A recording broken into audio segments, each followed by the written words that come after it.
Corona కనిపెట్టినోడికే current పెడతారా? ప్రపంచం అంతా ప్రశాంతంగా పడుకుంటే పొట్ల తిప్పుద్దేంటరా మీకు? అడిగిన దానికి అబద్ధాలు చెప్పావనుకో గన్నేరు పప్పులో గబ్బిలు ముంచేసి గొంతులు కుక్కేత. ఫాస్ట్గా అడగనా స్లోగా అడగనా? మాస్క్ వేసుకున్నాడు.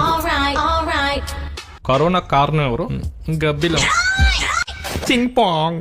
తలక్రిందులుగా తపస్సు చేసుకుందని తీసుకొచ్చి తావా ఫ్రై చేసుకుని తిని ప్రపంచాన్ని తలక్రిందులు చేశారు కదా. సూపుకు బాగుంటుంది అనుకున్నాం కానీ ఇన్ని సవాళ్ళు వేస్తే అనుకోలేదు. కొత్త వైరస్ ఏదో కక్కినట్టున్నారు. పాతదే రిలీజ్ చేసాం. అప్పుడే దేశాలు దాటినట్టుంది. మా వస్తువు అయినా వైరస్ అయినా అందరికి అందుబాటులో ఉంటది. కందిపప్పు ఇష్టం, పెసరపప్పు ఇష్టం, పాము పప్పు. పాము చూస్తే మీరు పాసుకెళ్ళేస్తారు కానీ పాము పకోడీ చేసుకుని తింటాం తెలుసా? ఈ వైరస్ కి వ్యాక్సినేషన్ ఎప్పుడు వదులుతారు? ఇప్పుడప్పుడే రాదులేండి.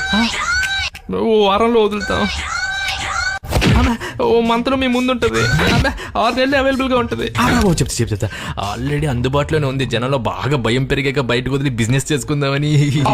ఒక్క మాసం దీన్ని నక్కకన్నా నంగనా చెప్పారా మీరు? లాక్డౌన్ ఎందుకు లేట్ చేస్తున్నారు? కరోనా అంత క్రూయల్ కాదు. లాక్డౌన్ పెడితే కొన్ని లావాదేవీలు లాక్ అవ్వవు. శవాలు తేలుస్తారా? రేపే అంటే ఎల్లుండి పెట్టేస్తాం.